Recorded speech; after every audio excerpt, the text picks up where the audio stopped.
Okay, everybody. Here we go.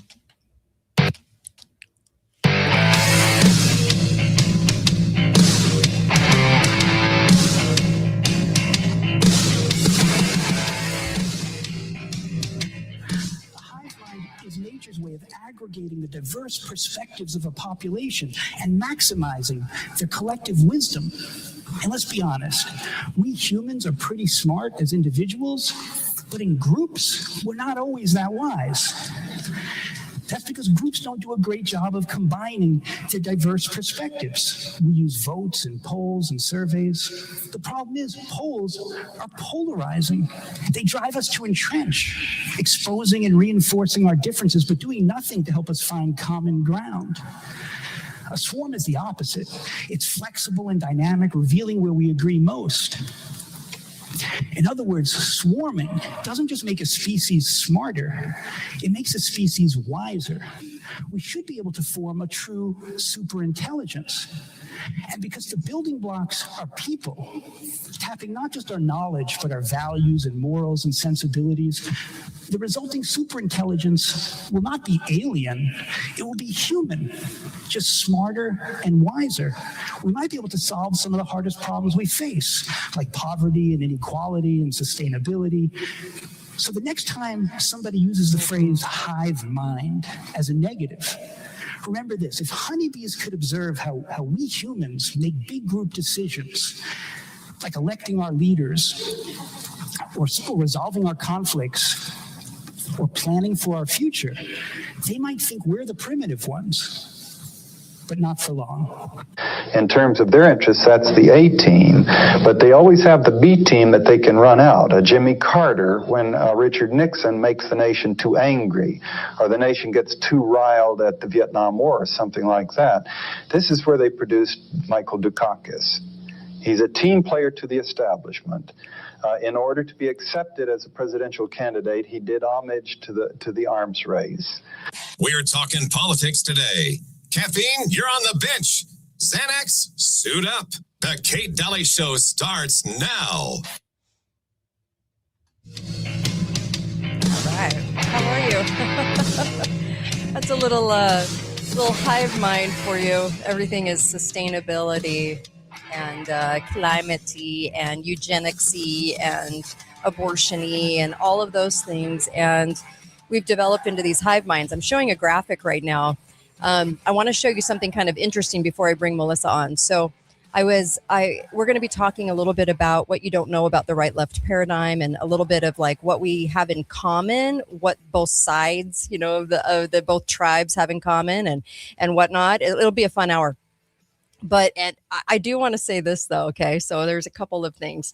By the way, Patrick Byrne, possibly tomorrow on tomorrow's show. So he'll be coming on. He's got a new book out, Patrick Byrne. He's been on the show before. And then, of course, Dinesh actually reached out, and Dinesh D'Souza, and wants to do the show again. And this, I think, will be like his 8th time on the show. And he's got some projects he's working on, so he will be on as well. Not tomorrow, but he'll be on soon. So we're trying to figure out time-wise. So it'll be interesting to hear from him too. So I just wanted to show you something, okay? I asked ChatGPT to give me an image, and I said, I really want an image to kind of show. Let me show you this image. If you're watching on YouTube, Facebook, X, or Rumble, you'll be able to see this.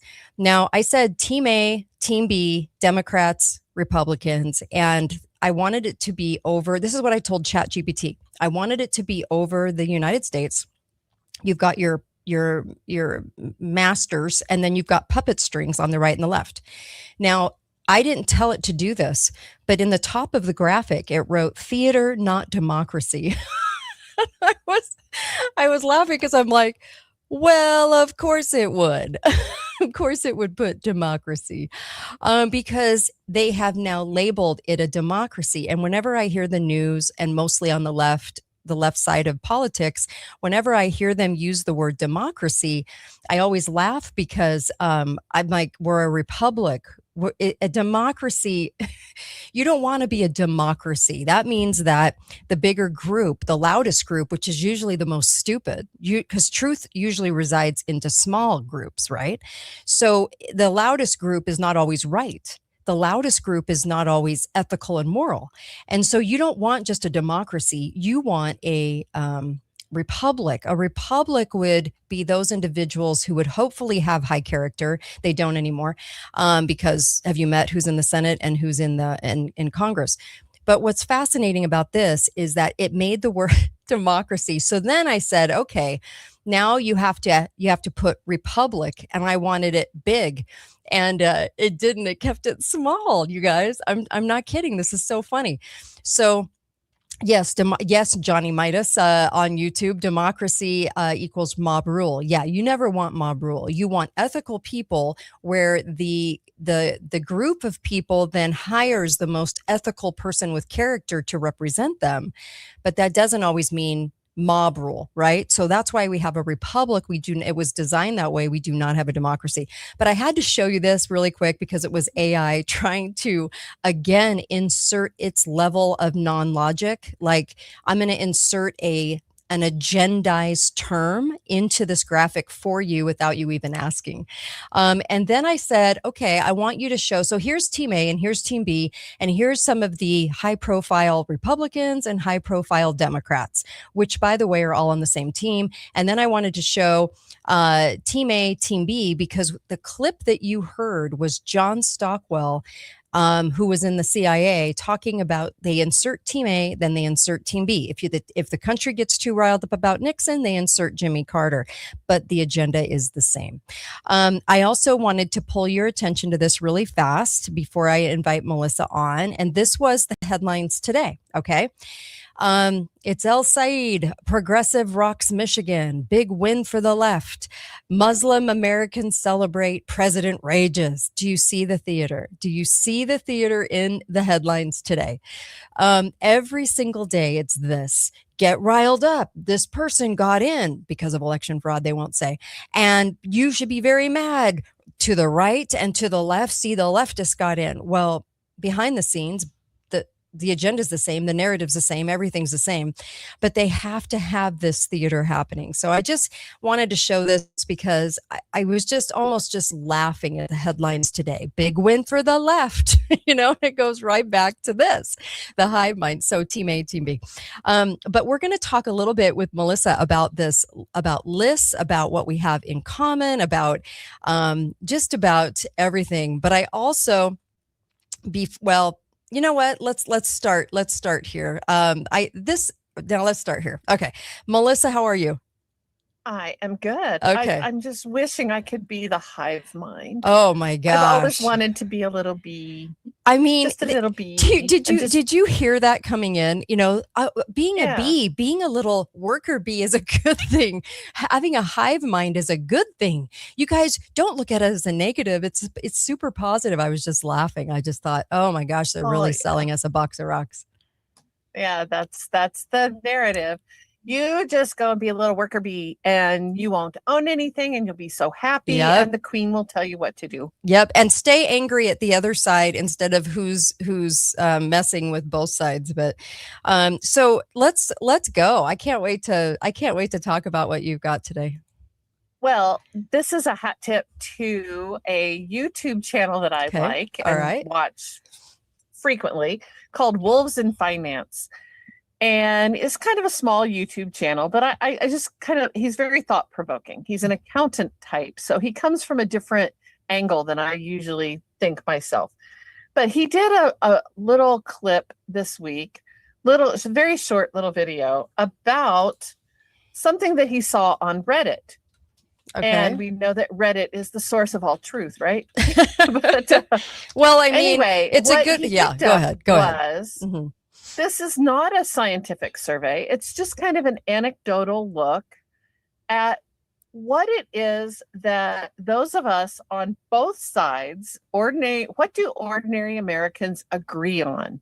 Mm-hmm. There's more that we agree on than that we disagree on. And I want to make sure that I make something really clear. I'm talking about ordinary people. When you walk down the street in your neighborhood and you see the people that live in your neighborhood, some of them are Democrats, and some of them are Republicans, and some of them are independents. And I think we would all be shocked to find a lot of common ground that we all share.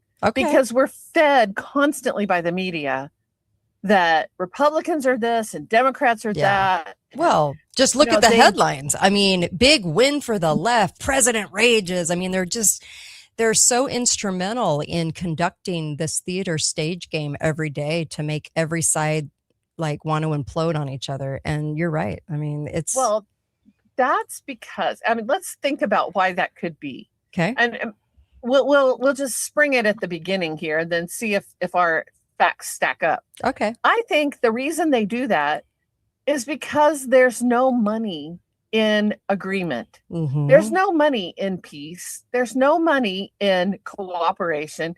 If you want to run a political campaign, you have to distinguish yourself as different than the other guy. And the only way to do that is to make sure that you're really highlighting the differences, or you're making more of the differences than they really are. Okay. And I think that comes from the media. I think it's a propaganda angle. And I think it's media and the political cast, if you will, that feed that. Okay. I think if we actually were talking to our friends and family and left the media out of it, we would find things that we agree on. So let's talk about what some of those things are. I think you'll find it surprising how much agreement there is and in what ways that unfolds. Yeah. Because it really is kind of an interesting thing. Okay. So number one, the first issue. Do you agree or disagree? There's too much money in politics. Oh, yeah. I mean, they're utilizing our money, and then whatever they do with it, it always comes with money laundering. And then so there's money laundered. They never do it right, and then they're paid these exorbitant salaries and for life, which they constructed and voted on. And yes, there's so much money in politics, and I think to sway the public into believing the wins in public service. And I think when I'm thinking about this, I think about my own Congresswoman, Celeste Malloy. She's a complete lying sack of crap. And I would imagine, I mean, she's very woke, but she's disguised herself as a conservative, and she's not. And the thing about her is that the Republican Party, even though she's woke and she has a Constitution score less than 50%, which is about the same as most leftists, they don't care about the Constitution. She just votes how she's told. They put money into her campaign to make it look like, see all this money flowing, this is why she won. And so the money is used for several different reasons and guises in different ways. But yes, there's so much money flowing and money printed that it's just this open bank account for them. So yes, I agree. Both sides agree with that for sure. Yes. So here's what the data said. This is from a Politico poll that was just conducted in May of this year. So this is a very recent poll. 72% of Americans agree that there's too much money in politics. Okay. 77% of Trump voters and 80% of Harris voters said that. That's pretty hardcore agreement. Okay. 61% said billionaires have too much influence on U.S. politics. And 67% said there's too much special interest money, specifically in elections. Okay. That's a lot of agreement. That's a lot of agreement. Good. If you want to have a good conversation with your neighbor who is politically very different from you, talk about that one for a while. Okay. Oh my gosh, I can't believe all this money.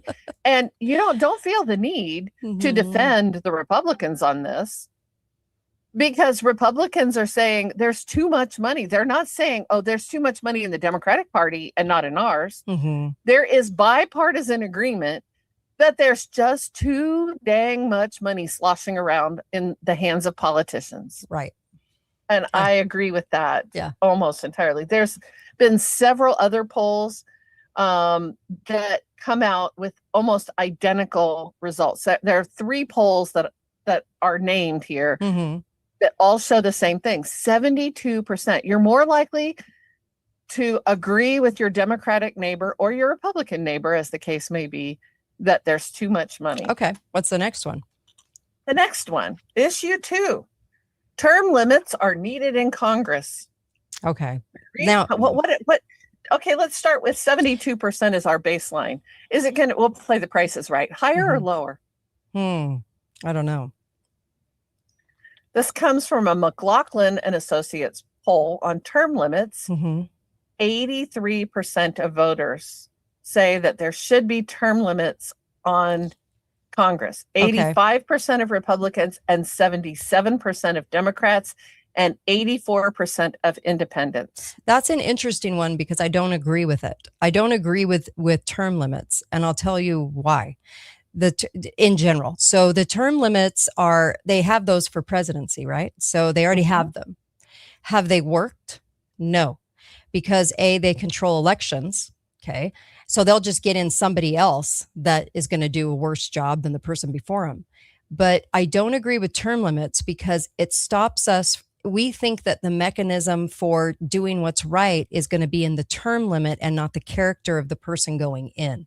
So what happens is if you have somebody with high character that wasn't bought and owned by various countries and by our own establishment, then you could have somebody stay in who could keep voting the way that they were supposed to. But that's not going to happen. So what people do is they believe in an illusion called term limits, which would be a mechanism for them to breathe easier and go, oh yes, now we're saved because of term limits. So if you get in a bad egg, there's a term limit and they're going to get out. The problem is if you actually look through history, you're going to find that bad egg was replaced with a bad egg, was replaced with a bad egg, was replaced with a bad egg. So it's never gotten better. So that's why I'm saying it's an illusion. It's an illusion like messing with the Constitution and trying to get it to say things and wanting to be able to go in and reconstruct it. It's an illusion of something that's happening in our best interest, but it's not actually happening in our best interest. Does that make sense? How do you feel about data center? I mean, not data center. Sorry, I just read that word. About term limits? Yeah, about term limits. I think the time has come seriously for us to consider it. Partly because we have right now Mitch McConnell, who is, I believe, now conspiracy theory Melissa says Mitch McConnell's dead. I think he's dead and no one is willing to look at it. If there was a term limit, we would at least have that. And I'll tell you something else. I live with I have a son who lives with me still in my house. And younger people are looking at the age of the people in Congress and they are just shaking their head. If for no other reason, we need to save the country from accusations that boomers have completely ruined the country. Yeah. We need to spread the wealth. Do you know what I mean? I know my son he'll add up. Like if you take Nancy Pelosi and Mitch McConnell and a couple of others, you know, you take the ages of 5 of these people and you're looking at 500 years of age between them. You know, they're really, really old and there's a building resentment about that. Well, I just don't think it's in the serious person. Resentment about it. And I just, yes, I see your point and I kind of agree with the point. But since we have thrown out the way in which we elect senators from the constitutional method anyway, we might as well term limit them. I would like to see some younger faces in Congress than Nancy and her 500 facelifts. Seriously, I would like to see something. Somebody needs, and maybe that's bad because younger people are more and more choosing for socialists. The new face of the Democratic Party is going to be a lot different than the old days. They're more indoctrinated into, like, say this word, let's see, democracy. So they're into democracy. They don't even understand what a republic is. They don't understand our Constitution.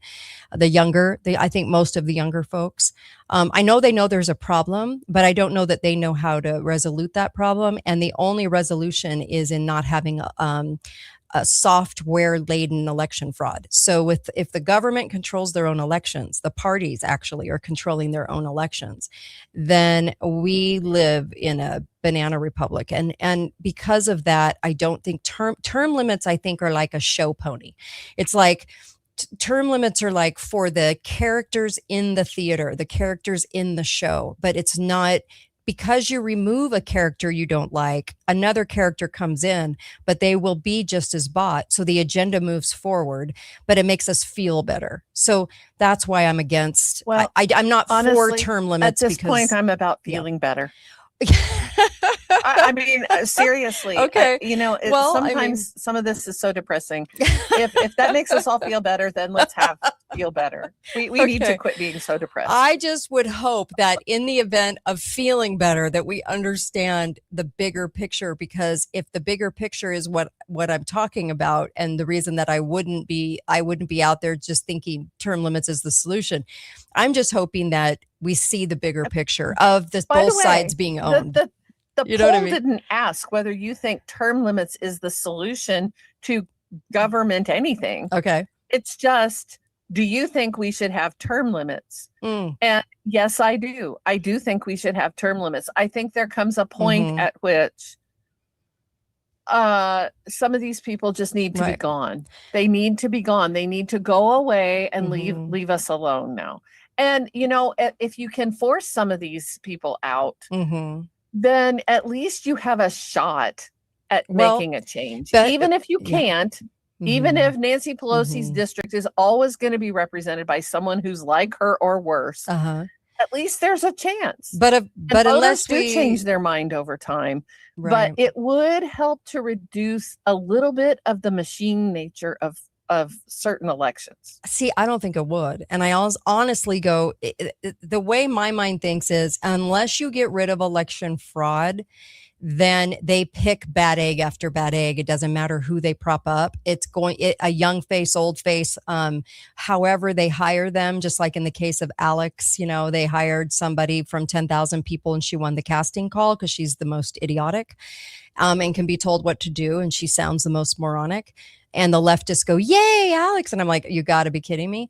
So no matter who they put in, the agenda goes forward as long as they control the elections. If they didn't control the elections, then I would be open to certain things. But as long as they control the elections, it's well, hold that thought. Okay. Because we're going to come back to some other things that voters agree on that bear very much on what you're talking about. Okay. So just hold on. Okay. Okay. The number 3 issue was, and this one was kind of surprising to me. A recent poll by the Cato Institute found that 76% of Americans believe that the federal government spends too much money and they would embrace cutting wasteful programs and smaller government. Okay. That's a surprise because we don't hear very many Democrats ever talk about that. No, ever. They love government. They want government to solve everything, handle the money, do the programs. They love government. So, yeah. So what I'm going to say is average Americans are united on that, but we are out of step with both parties in DC. I think that's all smoke and mirrors, that Republicans actually want to see smaller government. They never, ever act on that. Oh, no. They never repeal a tax. They never shrink the size of government. They never got rid of Obamacare like they promised. When they had the power, they never got rid of it. Yeah, I think that's interesting that we, the people, think the government is wasteful, and we want smaller government. Now, what I also think, there is a bit of a disconnect. Democrats are only 59% on that answer. Independents 80% and Republicans 93%, which may be why we think that this is a Republican topic, because that's a pretty big difference. The difference between 60 and 93 is pretty substantial. Yeah.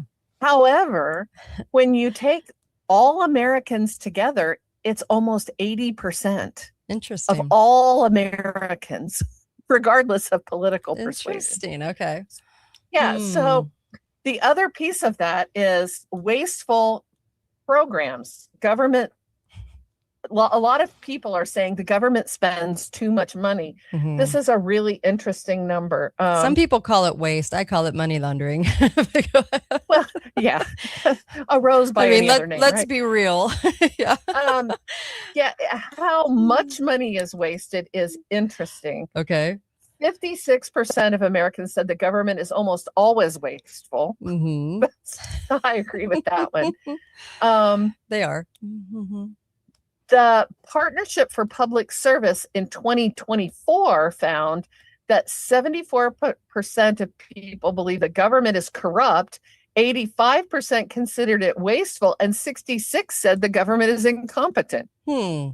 That's a really great number. Yeah. See, I don't think they're incompetent. I think they just use scapegoats and make it sound like they're incompetent. I actually think many of them know exactly what they're doing. You have like a percentage of people that know exactly what they're doing, but they hide behind excuses. And then you have the rest of them that are dumb as bricks. And I know this because I've interviewed, you name it, I've interviewed them, and I'm telling you, they're really kind of stupid. They're dense. They're not very smart. And that's why they hire them. You know, like a Celeste Malloy, like our congresswoman, you can tell her what to do and she'll do it. She's just a lapdog. So she's not very bright. So I think that there are people that are just not bright and then people that are intentional. But they always go to incompetence because then everyone can go, oh, they're just incompetent. They just don't, I mean, they'll learn their lesson, but they don't know what they're doing. I'm like, oh, they know. They either know or they're doing it because they're told. You know what I mean? Like, what do you think? Well, having worked in the federal government for a while, I worked for the federal government for about 10 years. And I would tell you there is a lot of incompetence. There is a lot. And that doesn't mean, you know, it depends on at what level are you talking. I'm talking about ordinary rank and file federal employees. There's a lot of incompetence. There just really is. Okay. So let's go on because there's more. This is kind of subcategories under the same heading of government size and waste. So this is what we have in common. This is what we have in common. Okay, go ahead. 85% of Americans said that an increase in federal government spending over the previous decade made no difference to their quality of life. Wait, say that again. 85% of Americans say that the increases in federal spending over the previous 10 years made no difference to their quality of life. Yes, I agree with this. I went back into like the early 1900s and they were in Ohio, in the state of Ohio, they were handing out money for welfare and it amounted to the amount of about $4 million. And I mentioned this on the show, I think last week, but they actually said, you know, they said a lot of that money because the churches used to do it and the public was doing it. And then all of a sudden it reverted to where the government got $4 million of the tax dollars and they were doling it out as welfare and they were increasing socialism within the state. Now, this is the early 1900s in Ohio. And it even said, it said it was making zero difference. In fact, they finally realized that $4 million at the time in the early 1900s could have paid for every man, woman, and child in the entire state, not just the poor, but in the entire state. And it didn't even help the poor. It didn't even touch it because of money laundering going on.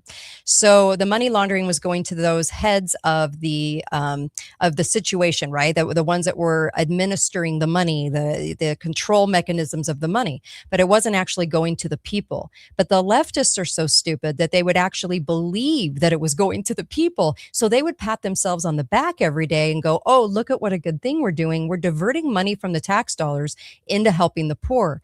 But when you looked at the result, it never actually went to the poor. Like I said, they could have funded every man, woman, and child in Ohio and made them a quite nice living from that money of that $4 million.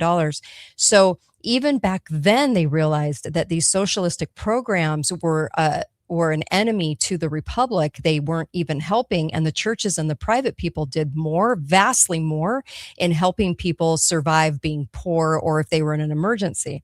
But isn't that crazy that they knew 120 years ago that this was not the answer? But what did they do? They kept doing these kinds of programs. And leftists are so stupid that they go, yes, more, please, more of that, even though we knew over 100 years ago it was not working. Well, here's what's interesting. 8 out of 10 Democrats believe that increases in federal spending don't make a difference, and 9 in 10 Republicans. That's a lot of agreement. That's a lot. 8 out of 10 Democrats and 9 out of 10 Republicans. I want to clarify this again. I'm not talking about politicians talking into the CNN microphone. Right. I'm talking about the average person living on your street. Okay. So let's separate out what we hear from the talking heads in the media and what politicians wanted us to hear all the time. Okay. Because there's the idea, if you keep telling people the same thing over and over again, eventually it becomes the truth, right? Right. But rank and file ordinary people do not like increases in government spending. Where's the rub, though? The rub is, what do you cut out? And there's a big disagreement in Republicans and Democrats about what do we need to eliminate. Okay. If I say, well, should we reduce Social Security? Should we reduce Medicare? Should we reduce? We should remove. What is it that we should cut? Suddenly there's going to be a brush fire. Yes. And it does go to the word reduce versus remove. So if you understand real government and you understand how these programs came about and how we injected socialism into this country on the right and the left, which both, by the way, did not vote against it, coming in, was the fact that even reducing. So what we do is we get into a conversation about reducing, but we don't talk about removal anymore. And that's really what we should be doing, is removing. Well, here's what Americans say about government spending. Okay. So 76% say the government spends too much. Americans estimate that 60 cents out of every federal dollar is wasted.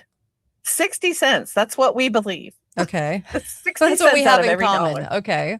Interesting. 98% of people in this poll believe that there is waste, fraud, and abuse in federal spending.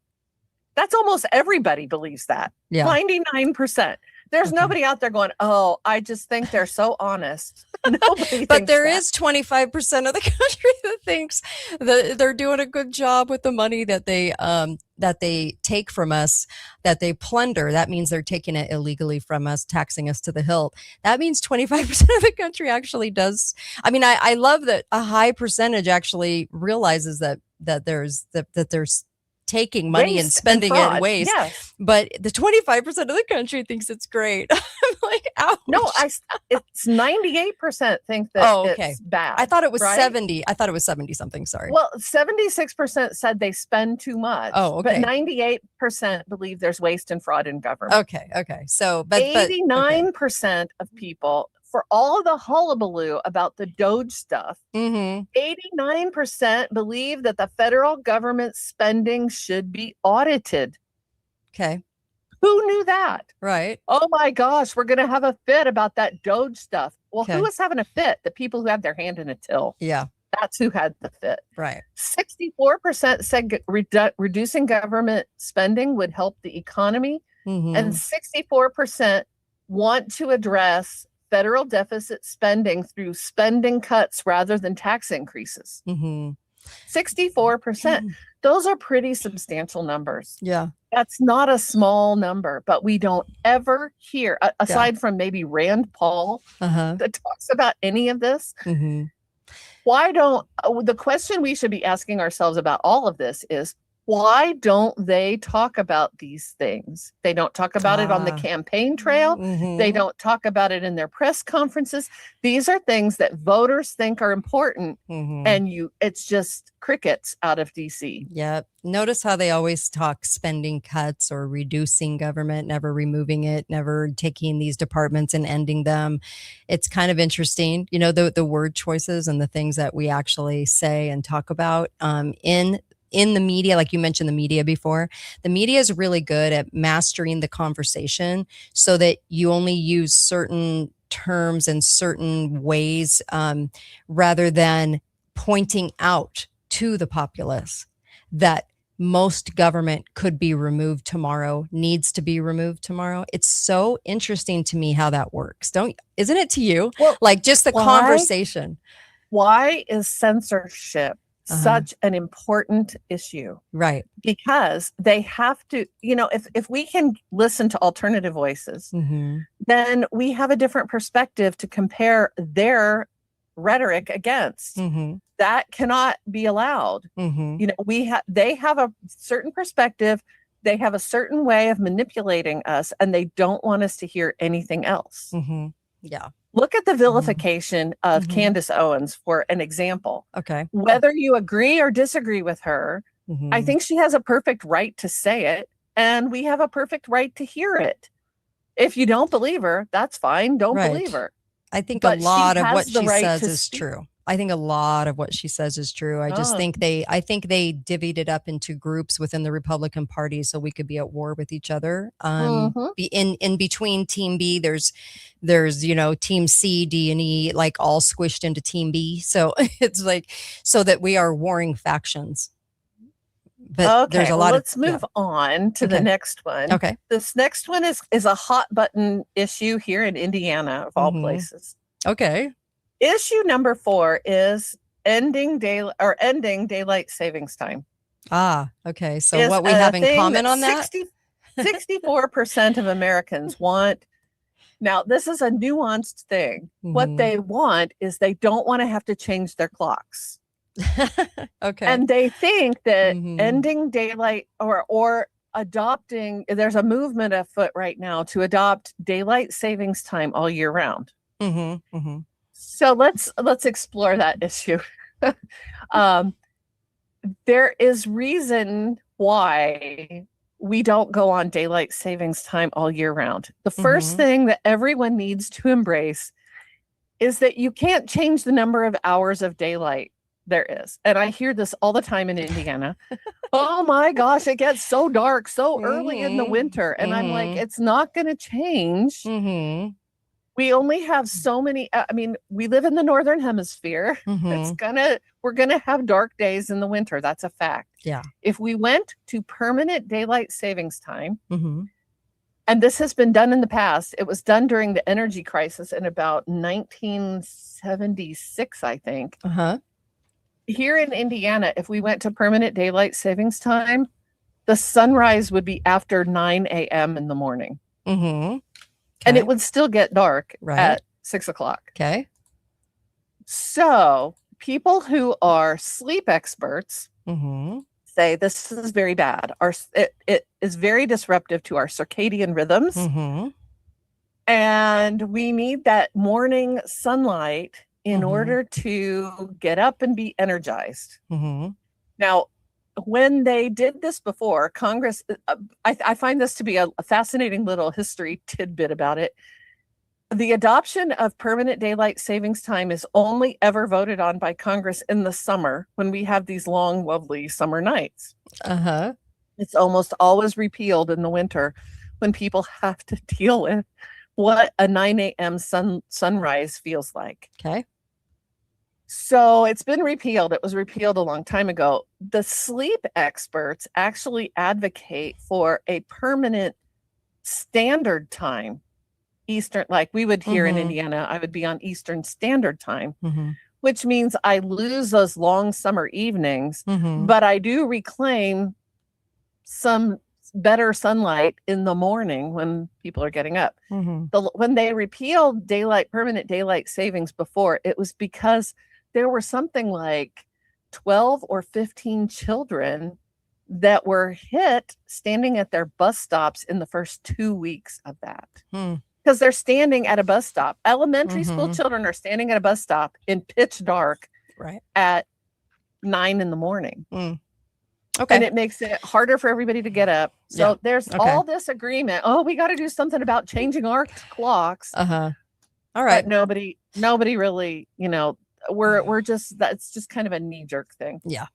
And kind of a superficial when it comparatively to all of the issues and challenges we face. They like us to kind of focus on those rather than the deep, like removal of government or the fact that, the Constitution. I personally like daylight savings time. I'm one of those minority people. I actually like it. I'm like, what is wrong with you? Don't you like having it get dark in the summer at 9 o'clock? Oh, I do. But okay, what's the next one? Let's move on to number 5. This is another surprising one. Mm-hmm. Of all the things, this comes from an NBC News poll. Shows that 75% of American adults say that trans women should not be allowed to play in female sports. 75% of is both that the sides. Sense you get from? Do you get that sense from any news you ever hear about this issue? You what you get is the media. Oh, so the media tells us this, right? But yes, the fact that you would think most leftists and Democrats want them in sports, but you're saying 76% of both 75, parties, of both the left and the right theater tribes are both saying that they don't want it. Yes. Okay. It's 75% say transgender women should not be allowed to participate in and female they shouldn't. sports. Okay. That is a statistic. Interestingly, when you break it down by age demographic, Gen Z, people who are 18 to 29, are polling at about 36% think that they should be allowed, and 64% are opposed. And I would imagine most of those go to public school. Even among Gen Z, it's still 64% say no. Okay, interesting. But despite public school and all the agendas, government school and all the agendas. Okay, interesting. Yeah. So a 2025 New York Times poll found that 79% opposed it. So can I just a New York Times poll? Interesting. Okay, so just to let people know, I was on the Dangerous Info podcast. Big shout out to those guys on Monday night, and we were talking about this, and they were saying, we were talking about the presidencies, and I said, well, in 2020, they had the little puppet Biden actually kind of go to bat for the whole tranny movement, right? So in 2000 to 2024, all we ever heard was trannies are some of the biggest groups of America. Trannies are taking over tranny. And trannies are taking over the White House, and we're changing Easter to Trans Day or whatever the hell they were doing. So it was all about tranny. And I said, well, they basically took that issue and highlighted it so that in 2024, we would feel like that was going away and we were getting our country back to normal. Now, the country will never be normal until we go back to the Constitution. But that was the byline. It was like, see, tranny stuff isn't shoved in our face. But what I'm here saying is that the tranny issue was raised above all other issues so that 60% of the country that's conservative would be like, oh, hell no. And we want our country back to normal where the tranny thing isn't taking over. So it was used as something. And the tranny section of America is very small, but they tried to use it as a catalyst so that when the right went in 2024, that they could do things to the country. Because if the tranny issue is taken out of the equation, everyone goes, oh, our country's back in normal land right now, so we're not going to fight anything that's going on. And so they did it for complacency. But these are the things that are used within the presidencies to make you think that this is taking over, now that's gone, now it's taking over, now it's gone. And they do this with social issues. But I just wanted to say that as another reference point that has nothing to do with what you're talking about, because what you're saying, Melissa, is that we are in a lot of agreement on trannies can't be in sports, right? Which no, it doesn't say trannies can't be in sports. Okay. It says that trannies can't compete in their cross-gender sports. Sorry. If you're a transgender woman and you want to play football, you're right. Have at it. You're right. Sorry. Yes, exactly right. So, yeah. So I think that comes across most clearly. Yes. Like we all watched the Olympic thing when the transgender woman just beat the crap out of the natural biological woman. Yes. And insisted, no, I was born a woman. Yeah. But when they Yeah. did, when the Boxing Federation did genetic Mhm. testing on that person, Mhm. it came back XY. Yes. So all the insistence on, oh, I was born a biological woman. I'm sorry. They You want weren't. my definition of a woman? It's Yeah. called XY. Exactly. That's a woman. Exactly. I framed that completely wrong. So Oh, yes, excuse me. I said the trannies. wrong thing just now. It's okay. XX is a woman. Yes. So trannies in their corresponding sport, like as a woman or as a man, that they're not biologically. Yes, I would hope that most Americans would see that as a big event, as a problem, as something that shouldn't be going on. So yes, I'm just saying it was used by the presidencies. Yeah. The 25% that want this are apparently all in our elected school boards. Yes, that's so true. All I can figure. That is so true. Okay, here's issue number 6. And I think this was the one that surprised me absolutely the most. Okay. Are you ready for this one? All right. 76% of people in a Columbia Law School survey believed 72% believed that the Second Amendment gives individuals the right to own a gun. 72%. 76% of respondents are opposed to attempts to ban gun ownership. Boy, you never hear that from the media. Never. Yeah, God gave us the right to defend ourselves, not the government. The government's supposed to protect it, but where they don't. It all breaks down is that most Americans also believe that some restrictions on gun ownership are appropriate. And then you get this whole big spectrum of how much restriction and who should be restricted and how we do that. But hardly, at least 76% are saying we do have a constitutional right to gun ownership. Yeah. But, none of us want certain types of people to have unlimited access to guns.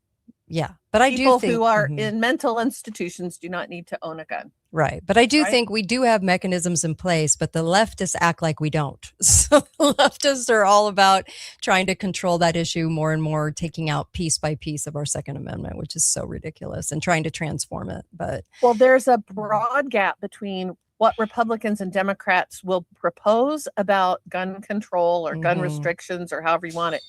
But most of the country believes that that is a valid Second Amendment discussion. That is a valid thing. That was very surprising that it was that high, because if you listen to anything on the media, you would think that the whole country is howling to get rid of guns, all guns. Yeah. And it's not true. That's not true. The media supports what they want to support and tell us the narrative they want to tell us. But in actuality, most of the country understands that we should have a right to defend ourselves. Is that what you're saying? Yep. Yes, exactly. Well, good. So number 8, this is the one I told you to hold on for. Okay. Because this is another one. 92% of people from a Brennan Center poll said that government corruption is a big problem. Oh, well, that's good. I mean, at least 92%. It's 90% of Republicans, 93% of Democrats, and 93% of independents. Interesting. That is the leading thing upon which we all agree. Yes. Do you know what? The other 7% are the people who disagree with that are the 7% who are holding elected office. Okay. So the leftists blame the corporations when they should blame a politician's agreements with corporations, because at the very end of the day, the politicians allow the corporations to do what they do. But the leftists get hung up on corporations, and on the right, we get hung up with the Democrat as the enemy and not the government lying about what they're actually doing, the agenda. What do you go think? Back, remember, and link what we talked about earlier. Yeah. To people believe there's too much money sloshing around and corruption is the problem. And some of that say billionaires have too much influence.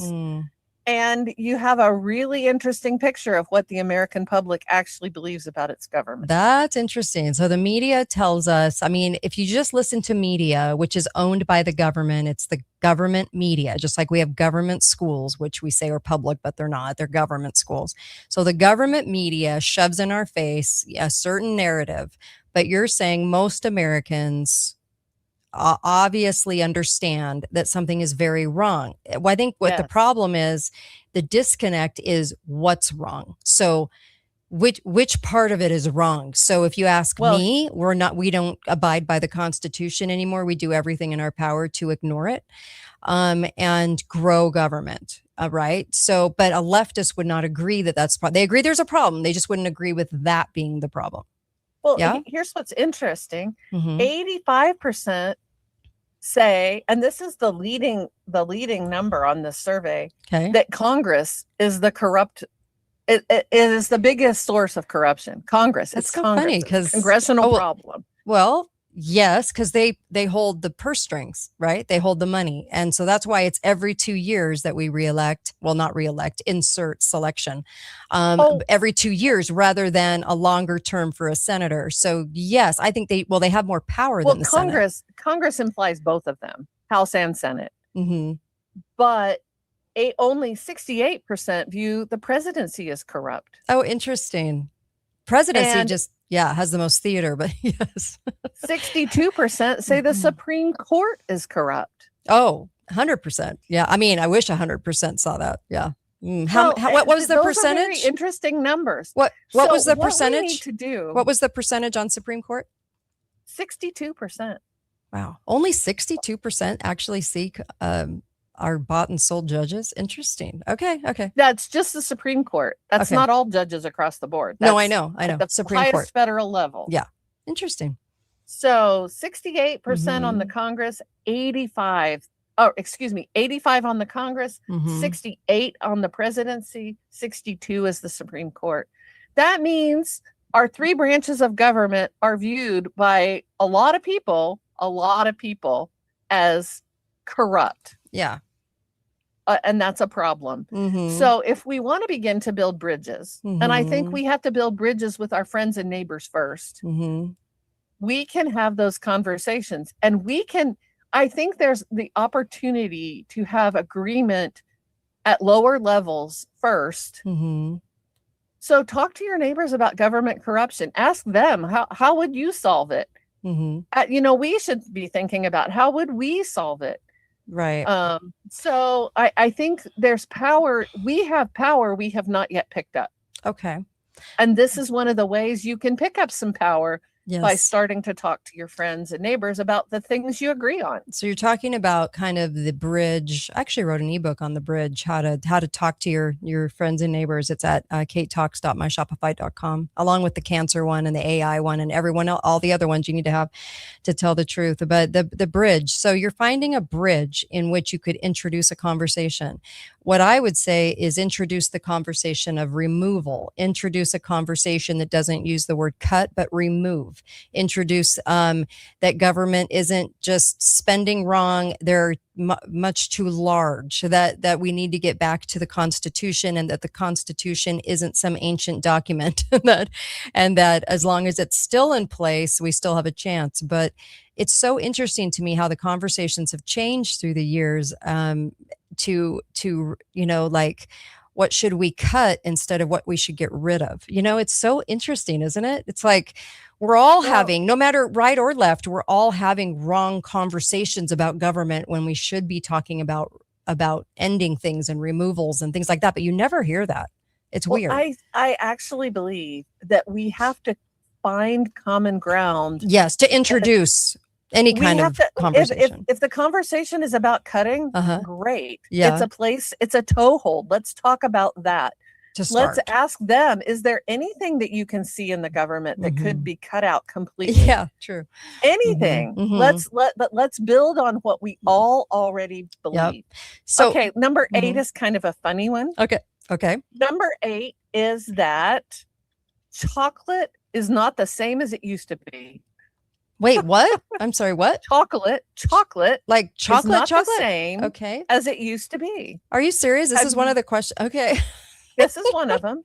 Why? And for those of us that find chocolate to be an important part of our lives, this could be very significant. This is in the same definitely poll. a conversation starter. I'm going to ask though, instead of just thinking about chocolate, Okay. how many people, and there is no poll asking this, but how many people believe that our food is adulterated? Oh my gosh. Amen. Yes, I agree. Yes, our food sucks. Yes, our food supply. I had I pulled a list out of all the different foods that they know for a fact have been tampered with at some level, meaning what you think you're buying is not what you're buying. Olive oil, honey, coffee, spices, Parmesan cheese. Who knew? They're substituting things that are not cheese into our Parmesan cheese. Bioengineered food. That was under Obama. Fruit juices, saffron, milk, butter, cinnamon, balsamic vinegar. You wouldn't think of that list. The biggest culprits are olive oil and honey. Interesting. Because it's almost that, and I heard this a long time ago from someone who owns a 100% pure olive oil shop.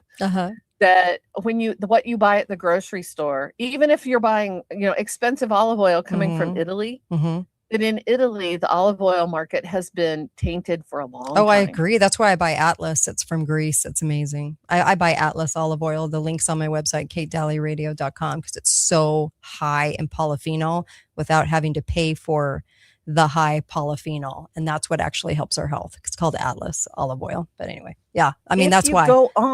If you go on in that direction and you ask yourself, well, how do people feel about GMOs and what's the other one? You just mentioned it. Lab cultivated food. A lot of people, it's about 60% of Americans are not interested in lab grown meat. They're just not. They don't want to eat it. They don't want to have any part of it. Thank you, Lord, because if you're interested in Petri dish meat, I'm not quite sure how to talk to you. So, because it's absurd. I mean, it's disgusting. So I can't even imagine somebody wanting that. Well, yet again, here in Indiana, I was kind of glad to know they did do something at the State House, making it illegal to sell lab grown meat in the state of Indiana, because they said we have meat producers here. We want to protect our agricultural markets. All I can say is buy local. Buy local honey, buy local meat. I buy local. I buy local in all of those. So, Atlas olive oil. Yeah. And if I don't think I mentioned it, but Wagyu beef is one of the things on the list. There are things that are labeled Wagyu beef in our markets that are not. And I know we have a local meat producer here in my town that produces Wagyu beef, and you can tell by the taste of it that it's different. Right. So know your producer as much as you can. There are funky things going on. And Costco, by the way, selling, the lab, like salmon and stuff, the lab grown. Oh, I mean, all coming from China with its little cesspool sauce on top. I mean, I hope people are looking at labels. I really do. So by the way, the chocolate issue, just by way of information, is because buying cocoa butter became so expensive for chocolate producers. And the FDA says they're allowed to substitute lesser vegetable oils into the production of chocolate, like a Hershey bar. That's why it tastes different than what you remember it as. Right. However, Hershey's, if you believe the propaganda, Hershey's said, right now the cost of cocoa butter has gone down, so we're going back to the original formula. I don't know. Choose whether you want to believe it or not. Maybe that's right. Maybe it's wrong. Okay, number 9. This is another surprising one. 75% of registered voters across the board support Trump's policy of deporting illegal criminal aliens. Say that again. 75% of registered voters support Trump's policy of deporting illegal criminal aliens. All right. So why isn't it 100? I'm just asking. I mean, I know that's high compared. Like, I don't think people realize that that it would be that high, because it seems that most leftists, that's what the media tells us anyway, is completely for criminals that are illegals. But why isn't it 100? I mean, can you imagine? It's 93% of Republicans, 70% of independents, and only 59% of Democrats. So you're not going to get 100%. That there is a divide, a partisan divide on this issue.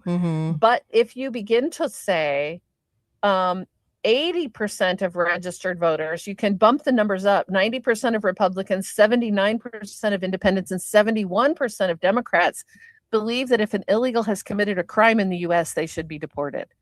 Now, where the tear comes is, well, what about people who are here, who are holding a job down and they're not causing any problems? Should they be deported too? And there are a lot of people who say, no, we don't quite believe that. We think they should get a pathway to stay. Which are mostly on the left side of the tribal mentality, right? Because what's funny about this, and this is my comment to those people, this country is not your gift to give somebody. But a lot of the leftist theater, Tribe A, is all about, I want to give the gift of America, and all of you get to have to deal with it, but I want to give the gift of America, even though it's not my gift to give, because I'm going to feel better as a human. And it's like, yeah, you need to be vetted coming into this country, just like they do all the other countries. So there's no problem with being vetted. The founders thought we should be vetted because of our ideology mostly. And it came down to the founders having discussions about ideology. What is your ideology? If you're coming in as a socialist, we don't want you. If you're coming in without understanding the republic that we're forming, we don't want you. That's what it was supposed to be about. But leftists, I'm sorry, they're kind of retarded in the way that they do not understand history, nor do they read it. On the right, we don't either in some ways. But I just find it more on the left. They have this idea that this country is a gift that they can give people. Like, it's okay. And I'm like, it's not their gift. If you want to have the conversation with your hardcore, whether it's your kids or whoever, don't start the conversation by saying, America's not a gift you get to give. Start out by saying, well, where would you like to draw the line? Right. What about the guy who's murdered and raped and, committed whatever kind of larceny they've done? Do you think they should be allowed to stay? Build from the common point and then advance the discussion further. Okay. Because until we get agreement on that, it's just going to always devolve into this. Why do you have to hate all these other people that come from other places? I know. Well, I don't hate them. It's funny that they don't find criminal behavior the same in just human beings. It goes from a citizen criminal to an illegal criminal, and somehow they get a pass. But the conversation we should be having in America is that people that our country has the right to vet people wanting citizenship in this country. We have a right to that, and that for years both sides have not done anything about that and let it just ride. And there's a reason for that, and it goes back to the graphic I'm showing, that it's team A versus team B, and the puppeteer masters that are putting into place all of this foreign, entrance of people into our country without being vetted, and that's the agenda. So the right or the left are always going to look like they're fighting it, but they never do. Just go look in history to say that if I'm right or wrong, and I tell you I'm right, because if you look at history, you'll see that I'm right. Both sides make it happen. Both sides. And yet again, we're going to point out again, there's a big discrepancy between what ordinary people are thinking about and what the political class wants to tell us we should think about it. That's the hive mind. Yes. We want you to be the little worker bees and just do what we tell you to do. Yes. And we are, I guess I feel kind of encouraged by some of these numbers, because it's evidence that Americans don't think those things. There's a disconnect between ordinary Americans and the ruling elites and the media. That's the big disconnect. And I think there is untapped power in the voice of the people And we're going to have to really assert it. And we're going to have to assert it for everybody in order to make any change at all. Because they are not representing us right now. That's abundantly clear, that what's happening in Congress is not a representation of what the people actually want. No. Or some of these things would be addressed. And if our government school of the Romans actually taught the Constitution and actually taught why the country was founded and how we removed slavery through the white Quakers, not Harriet Tubman, that was the narrative, that was the story being told. If we actually understood the country, if we actually understood what a republic was, we would do everything in our power to save it. We would remove most government, and we would go back to what it looked like and how we gained our money back in the 1800s. We actually would. But it's so interesting to me how the government school started in 1907 to change what we learned growing up. And it's kind of like that. Remember that little clip that we used to watch in the 70s, the Bill? I'm just a Bill, like I'm a sad little Bill, but I just need to go to Congress. I love Bill. Yeah, but I always felt so sad for him. But what we do is all alone. Right. But it was huge propaganda. It was huge propaganda because of the fact that we were told that every bill should become a law, whether it was moral or legal or not. Everything should happen. That poor little bill needed to go through. So the propaganda has been so thick that that's why we have the conversations that we do with each other. And that's why we have these two sides that are very disconnected, and the media fuels it. The media is so good. They're such liars and they fuel it. But it's so amazing to me that as Americans, we don't see how brainwashed we truly are. Like, we got to get to that level of understanding. And I think that's the disconnect. Understanding our history and the understanding how brainwashed we are is, I think, so damaging to both sides, because we're not talking about that. And if you do, you're a conspiracy theorist. Right. I'm sorry, but those are pretty well-laden plans, long-term plans, in order to disrupt the mechanism of knowledge in our country and to perform the level of brainwashing that they do. So that's a long-term plan. And if you can't, if you identify the plan, you're called a conspiracy person. I'm like, wow, it's amazing to me. Okay, this is the last one, number 10. Okay. And this turns out to have some of the strongest connection. Or it has very strong connection. It's not as strong as the corruption, government corruption. But this one shows a really significant disconnect, but especially for Republicans. All right. How many people support artificial intelligence and AI technology in the U.S.? Okay. What's the percentage? 71% oppose that. They oppose AI. They oppose AI. The same 78 that are using it. That's weird. That's interesting. Okay. So that's high. That's high. And that opposition to AI, in particular AI data centers, crosses all party lines. Right. Interesting. Okay. If you go to your local town meeting where they're discussing AI, the development of an AI data center in your hometown, you're going to find people there from all different perspectives politically. Right. Nobody wants it. So especially when the question becomes, how many of you want them in your town? Hardly anybody. Yeah. And there is concern. The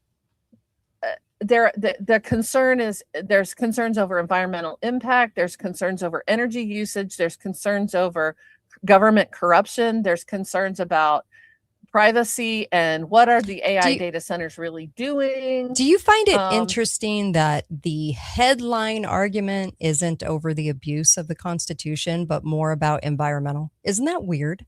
That's why I think a lot of the groups are leftist owned and paid for, because it's never about, this is a violation of our Constitution. So state or city or county do not approve this. It's always water and health and environment, but it's never about the biggest argument that should be had in this country is abuse by spying, because we're never getting rid of any spying in this country. No matter who's president, we don't get rid of it. Well, for me personally, I'm concerned about both of those issues. I mean, I am concerned about water usage, and I am concerned about everybody usage, and I am concerned about environmental impact, and I am concerned about surveillance. All of those things. Right. But shouldn't spying be number one, though? Because of what an abuse it is to our Constitution. I mean, to our rights as people in this country. I mean, that should be number one. That should be the thing that is heard around the world, is that they're spying on us, and we don't like this, and we're not okay with this, and we're going to fight this. But that doesn't end up the conversation in the media. Do you know what I mean? It's I think it's by design. Well, we're seeing if you pivot over and talk about flock cameras, you'll find lots of agreement there as well. Oh yeah. People don't like it. And if the flock cameras are not an environmental thing, right? Nobody's saying, well, the flock camera is just using all the water. People are saying about flock cameras, this is an invasion of my privacy. Right. I have the right to drive down this road without you surveilling me.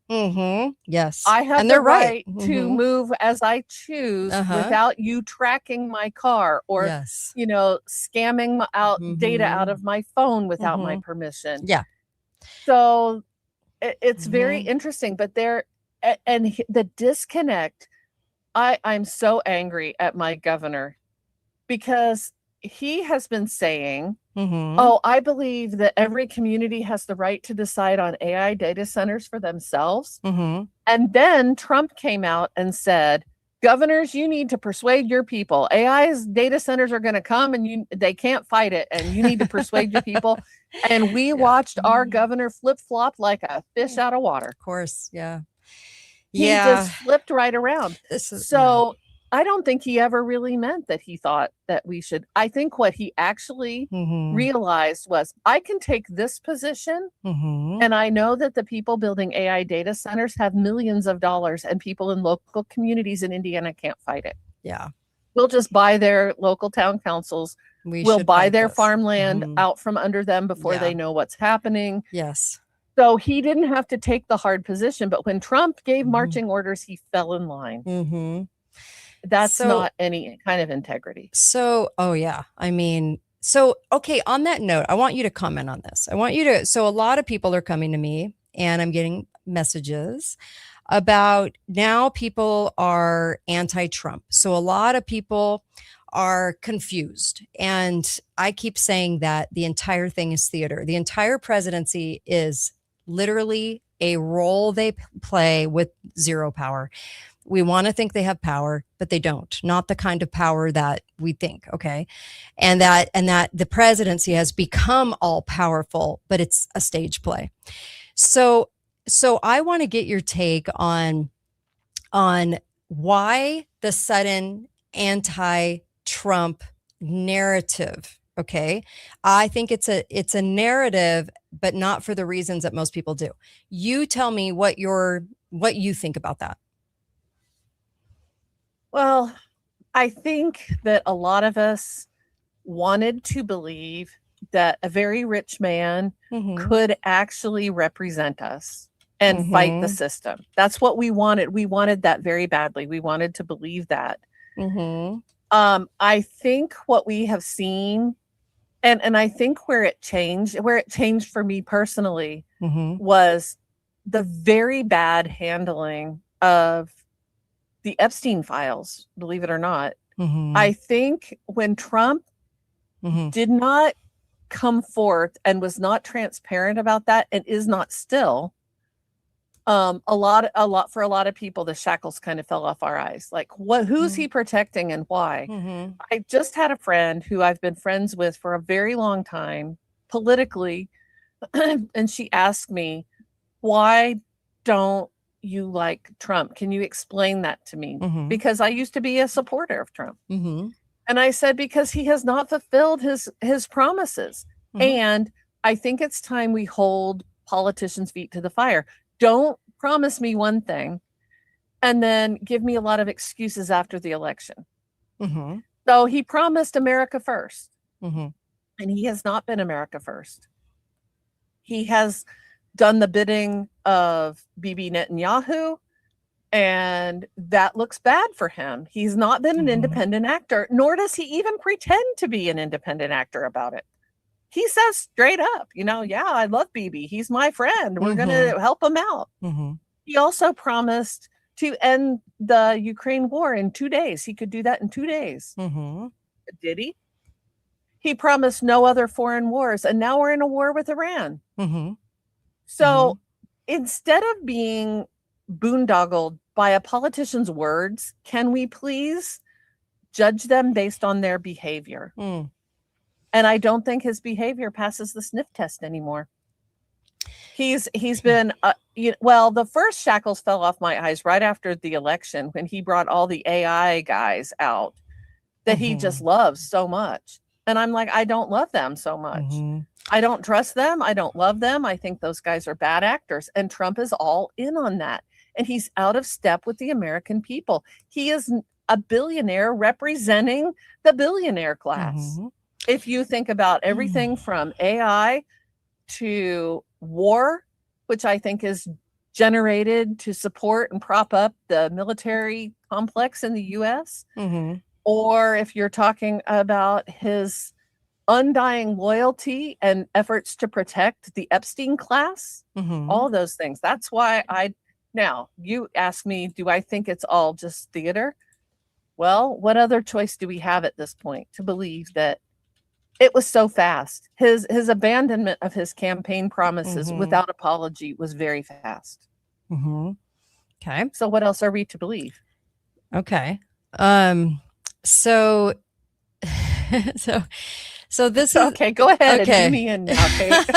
No, I really did want to get your take on this because I know both of us are asked about this. And there was something that happened when we had the Trump inauguration, and that was he actually addressed the people. I was listening to this myself and heard it myself. Otherwise, I would have never brought this up. So, and I brought it up on the air that he went out and he addressed his supporters, and in the speech, he did a little slip, and he said, when they put me in. Okay.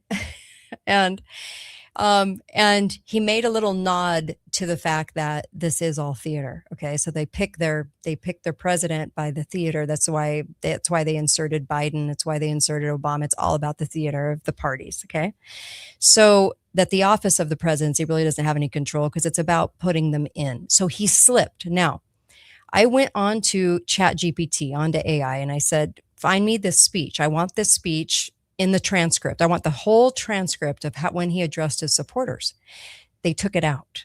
They literally took it out of his speech. Okay. Now I know I heard it because I was getting ready for work, and it was before I went into the studio.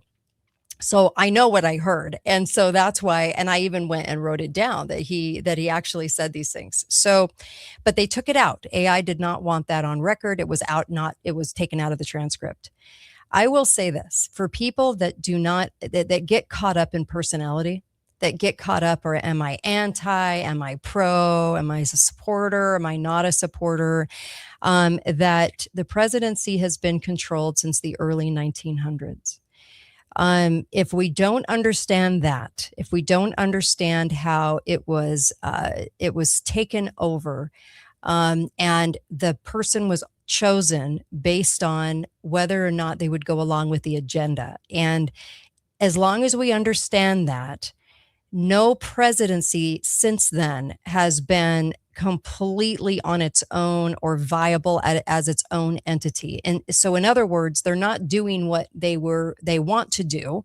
Even if they wanted good, what they're doing is carrying out agendas. And that's why they were chosen. It's why they stay in office. So in this country, a president can't be president twice unless they are full agenda. You are never going to go with a second term unless you are full agenda. So for the things that are happening now, the coming of the digital ID, the spying, all of the stuff that's on steroids right now, the wars, everything that's going on, BlackRock, basically all the money going through BlackRock to make it, to look like what it looks like actually to all of us. All of these things are happening because the presidency has been purchased. It is purchased by party. And then the strings happen by inserting, it's kind of like John Stockwell said of the CIA. He goes, but he was kind of a lefty, but he goes, I just want to point out that they put in Team A and Team B. When the country gets too riled up to make us complacent, they put in Team B. And then when that gets too riled up, they put in Team A. And we go back and forth every 4 to 8 years for a reason. That's why they were willing to put term limits on the presidencies, is because they wanted to be able to access that presidency and give it a bigger status in America than it ever was supposed to be. The reason it was called president was because it was supposed to be like a manager, not a president like a king. So the presidency is a complete illusion, and it's such a big illusion that we get caught up in. Do you like him? Do you not like him? Is he promising this, promising that? Did he deliver? Did he not? That's what the theater is all about. It's like watching wrestling, pro wrestling. Do you like this character? Do you not like? What did the character say? What did this character say? That's what this is all about. It is not about what's actually going on in the country and who's running it. So I think that if you can understand that the presidency was taken over with Colonel House back in the early 1900s, then we finally get an idea about what's going on in the country, and that all of the Team A, Team B, all the characters, the Nancy Pelosi character, the Alex character, the McConnell, the dead Weekend at Bernie's Mitch McConnell character, the very gay Lindsey Graham character, all these characters are characters. And that's why all you get in the press is he said, she said, that they said, this is what they said, get fired up. This is why the headline today is this. Progressive rocks Michigan, big win for the left, president ranges, Muslim Americans celebrate. This is all theater for the agenda. So that's what I think. Well, then that's a very fatalistic way to look at things. It is, because it is fatal for our country. What would be your proposal to fix it? Elections. I'm not willing. Actual elections. Actual elections that were real. That is how you fix it. If every county in America went back to paper, and we had then after we scoop up elections or not scoop them up, but actually get back real elections, then you have to have an educated populace and an awake populace, not the whole thing, because truth does not reside in big masses. That's why we call them the asses. Truth resides in the small groups. And so if you had enough small groups across the country that were awake and understood what I just said, then you could change the paradigm, right? People would start to understand how we've been lied to. They would understand how education is retarded, and it has retarded us since 1907 under the Carnegie and Ford foundations. We would then start to realize the problems here in America and kick out government as much as we possibly could. So you have to have an educated and aware populace, and then you also have to get our elections back. That's the only way you save this country. That's the only way that we have left. So, well, and I would agree. I mean, I do believe that election integrity is the key issue. And that speaks to what we've talked about. That is a piece of the government corruption that people don't like. So, we just need to.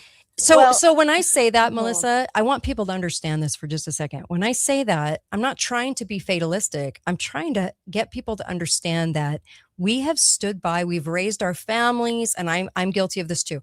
We raised our families. We've enjoyed what we think is freedom to a certain extent. We've enjoyed the gift that was given to us by being born in this country. And I love my country more than anything. I love this country. What it was founded on, I just love it. But we have enjoyed the gift so much that we haven't actually been on task to make sure that the gift stays what it was supposed to be. So we have allowed this to happen. So it's our own fault that we have allowed this type of narrative to be told to us, that we believe the narratives we're told, that we get kind of scooped up into this narrative.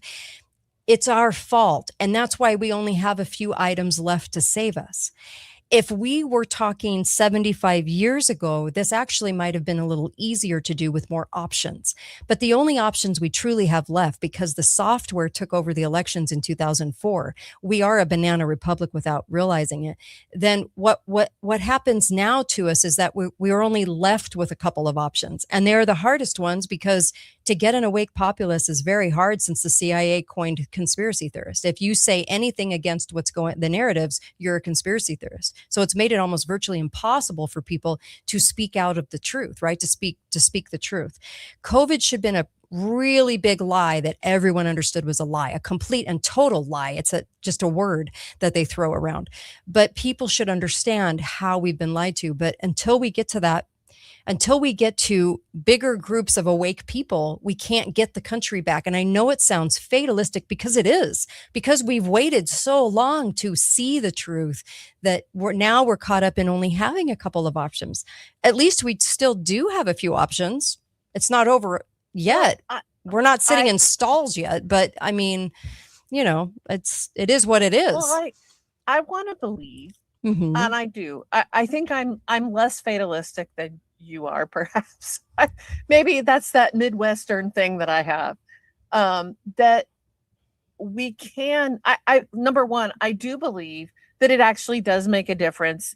If you're looking at two corrupt politicians, sometimes one of them does make a difference over the other. Even if they're both corrupt, one of them is going to lead you much faster down a pathway that will be bad than the other. I do believe that. I also believe that you're right. I believe there's a lot of theater going on. We have become the bread and circuses people. Yeah. And he said, she you heard said me crowd. last week talking about, I believe we're at the brink of the dark ages again. Yeah. I believe we're a post-literate society. I believe that we are watching right now the disassembling of the Western world. And that's not a happy thing. I mean, I love to study historically the Middle Ages, but I didn't ever want to live them. Well, I mean, so we're in a state of ignorance, and everyone wants a quick answer. Everyone wants, like, the quick answers to them are term limits and get in there and have and mess with the Constitution. And they've been sold that by both parties. By the way, the two parties are one of our bigger problems too. But I think there's only one party.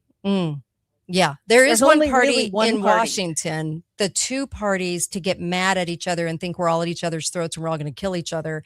That narrative is alive and well, even though it's a narrative. Yes. It's alive and well. That's the theater. Yeah. And if you look, one of the things I think we absolutely have to do is we have to take the blinkers off and quit being tribal. You know what? I was a supporter of Trump. I no longer am, because I took the blinkers off and looked at what the man was doing instead of what he was saying. Right. I don't care what he says anymore. And if we apply that standard to people like J.D. Vance, he says a lot of things that are very appealing. But when you look at his history with Peter Thiel, you should be alarmed. Peter Thiel, they're all CIA. Peter Thiel and JD are all CIA. And so when they say Peter Thiel bought the seat for JD, yes and no, they're all CIA. So they're going to install a CIA. And he's actually the insurance for the presidential seat. So basically it's VIP insurance. It's VIP insurance. They always pick somebody who's the handler for the president. And he's the handler for the president. I mean, all of this reminds me, and that's why I say supporter, not supporter. They train us in those terms. It's like, are you anti or are you for? Are you MAGA? So that was all a construct of the narrative. It's like, you're MAGA. I mean, it's just like, here's a bad word. I'm going to throw it at you because I'm too lazy to look into history and understand anything. So I'm going to go MAGA. But MAGA is generally a blindness, right, to the sides, because it's very tribal. And so all of it is part of this theater, for sure. Yeah. That's part of the reason why I think I have greater respect for some of the things that Candace Owens is saying and doing, because she has stepped out of the tribal tent. She's on the outside of it, and they're coming after her hard. Yes. Now, one might wonder if that's theater. Maybe that's theater too. I mean, we don't know. There's circles within circles, and at some point you just have to decide, based on what people do, can you believe them? Based on what they're doing, not what they're saying, but what they're actually doing. Well, and we need a lot more of that. And by the way, I'm going to put an ad in here. If you want to go back to what our founders knew that we don't know, our founders studied classical history like there was no tomorrow. Right. Our founders read ancient texts, Greek, Roman, Hebrew texts, like that was their second language. And for some of them it was. Thomas Jefferson could read in Latin or in Greek. Yeah. We don't even read them in English. Yes. So some of the things that our Constitution is based on are based on very tried and true principles that came out of Roman philosophy, Greek philosophy, and the Bible. Yeah. But we have become completely illiterate in all of that. Well, and we get into the whoever's president destroys us or saves us. And when they went into 2024, they built up the martyrdom. So we thought we were saved. And I kept saying to people, we're not saved. It's not about Trump. It's not about hating him or loving him. You're not dating him. It doesn't matter. What matters is that you see that he is a puppet of the puppet strings. And as long as you understand that, it never is about supporting him, not supporting, hating him, loving him. It doesn't matter, because if we believed at some point that he was going to save us, then there's a big problem. Yeah. If people thought Biden was going to save them, there's a problem with what we know, right? And if people thought Obama was going to save us, there's a big problem. So it's always is the president going to save us or destroy us, rather than the puppetry is destroying us. So that's the problem. Yeah. I would agree 100% with that. It reminds me of this song. Here we go. I'm tired of going round and round. I played the game of love and long. Stop the world and let me off, Waylon. Stop the world and let me off. I feel this way like daily. I feel it in my soul. Stop the world and let me off. Good night. It's just hard now, to get people to understand. Well, the song that always comes to mind for me is Jokers to the Left of Me. Oh my gosh. Jokers to the right. Here I am stuck in the middle with you. Oh, it's so, yes. And make the world go away. That's where we are. And I hope that some of these things that we've talked about today, the areas of common ground, that's the middle. Yeah. And there's a lot of us stuck in that middle spot. Let's build bridges with people instead of hating them because they're not MAGA enough, or they're a Democrat, or whatever. One of the laziest things. Let's focus around the issues instead of the label. Let's talk about what's really important for all of us. It's funny. I put up a post about the theater, and it was funny because I had this guy get on, this total moron, and he goes, well, basically he goes, you're MAGA.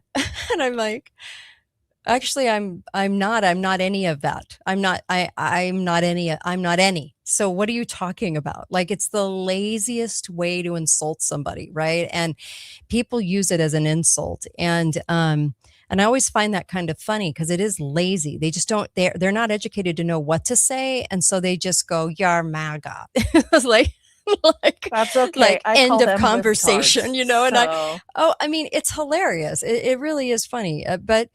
But I know that there are people out there that think Trump's first term was real and the second term isn't. I've heard that a lot too.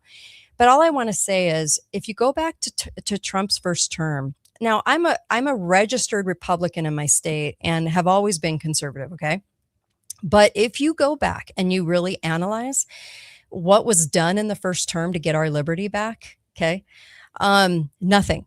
So we didn't do anything to get any liberty back. It was all caught up in Russiagate, which was a fake exploitive story, with General Flynn at the top of that, who's CIA, it was built around martyrdom, and it was built around the deep states after everybody, and so Russiagate. And so if you understand that as a conservative, if you can grasp that nothing was ever really done. And the agendas all moved forward. We didn't get rid of Obamacare. We didn't do anything we said we were going to do, even when we had the House, the Senate, and the presidency.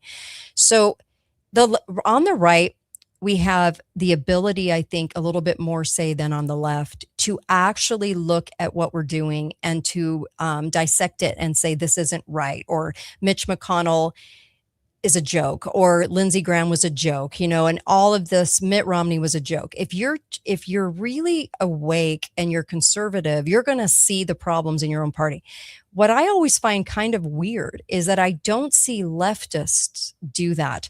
It's almost like on the right is the enemy no matter what, but they never identify the people in their own party, the Bidens, the Pelosi, those character pieces. They never identify that there's something wrong. They just, it's the right. If you're on the right, you're our enemy. And so even in the Biden administration, if you want to call it that, because it was all theater, he was mumbling and eating ice cream if he was alive. I think he was dead, and they replaced that person because that person looked nothing like Joe Biden. But even if you went along with all of that, they still were trained by the media and believed it, hook, line, and sinker, that the right was still the enemy. And it wasn't the puppetry controlling the overall presidencies. So does that make sense? So it's like, I don't see that. I don't see people on the left taking to bat like the theater itself. I see them go, yeah, you on the right, you're horrible. Well, that would be the hive mind. That's the hive mind. Yes. That's it. You're right. I just want to say, I heard Michael Flynn speak, and he said something very true. Whether you think he's CIA or whatever. Oh, he is, but this is what he said. He worked for Obama too, but okay, go ahead. He said, everything that you think you know is a lie. And then he paused and he said, think about how big everything is. Oh, 100%. Yeah. And that's an absolute true statement. It is true. Everything is a lie. Yeah. And that's what all of us know it. All of us know it in our heart. We know that there's something very wrong. We don't know quite what to do about it. We don't know how to put our finger on it. We don't know where the problem is exactly. Many of us are so busy trying to live our lives and put food on our table and raise our kids and do all the things that we got to do that we don't really spend time thinking about it. But think about how big everything is. Yes. Yes. And how the narrative pushes us to hate Marjorie or hate Thomas Massie or love Thomas Massie or love Marjorie or hate it's all the characters in the play. They're all characters as much as Pelosi is too. I feel like if you ask me and we're out to lunch and you want to know from me what I think about all of this, I think it's all theater. They're all pieces of theater. And that if we continue to resist that because we want lollipops and rainbows, not the leftist rainbow, but you know what I mean? Real rainbows, not how they perverted it, but real rainbows. If it's all we want, it's because we are the problem, because we have to get beyond that to save this country. Everyone wants to get told what they think and what they're hearing is right, right? So it's just, we have to break through the brainwashing somehow, some way. Or otherwise, we can never, ever truly get back to our country. We'll just keep going in the same direction unless we start calling a spade a spade. And I think that the overall presidency, Congress, the justices, Senate, it's all been taken over. And it has been for about 100 years, but people don't want to see it. They just refuse to see it.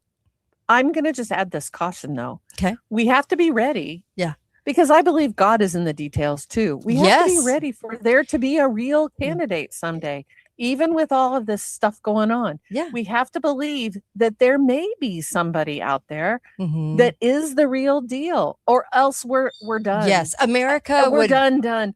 And you can believe it's all a lie, but if you don't allow for there to be the possibility of a real person, you will never see it when it comes. America would probably have to be broken up at that point in order to do that, to actually have a real person at the helm, and the parties would have to be ousted completely. But I'm with you on miracles from God, because I think at every turn in history, the reason it wasn't as completely 100% bleak, that was because God stepped in. Miracles could happen, but we have to be a worthy people for that too, a moral people. Amen. And as long as we're not, and as long as, like, I'm going to tell you something kind of funny. I watched an episode of Little House on the Prairie the other day, and my husband was laughing at me, and he said, "Why?" And I go, "You know what? Because at least they talked about God, and at least they were nice, cute, moral stories, kind of like the Waltons. And at least they had like a nice, cute story to listen to that wasn't laden with the F word, and wasn't laden with sex, and wasn't laden with all the crap and the shite that we get on a daily basis served up to us on cable 24/7. And I had to watch something that I walked away from feeling good about and having learned something, rather than feeling like the world is just shite. Okay. So to me, that's that's how bad it is for me when I'm dwelling in this crap. I actually have to go turn on something like that in order to feel decent. And so, and that's decent programming. If you have kids, those are nice, cute little moral stories for kids. But we have to be a moral people again, and we have to want that. And I think actually some of the movies that we're supporting and things that we're doing now that are good movies, like actually good programming, is a good sign. But I always believe in God, and he owns the whole thing. So there's always miracles coming in for sure. Yeah. Always save room for those. And maybe the miracle is just that we're strengthened enough to take it. Yeah. LB says we watch a lot of black and white. That is true. A lot of your older people like the old Westerns, because it's and a lot of the old programming, because it's not dads are terrible, women power, which is garbage, and men suck. It's always the men are pigs lie, and that lie has been going since the 60s. Men are pigs, and it doesn't have any of that.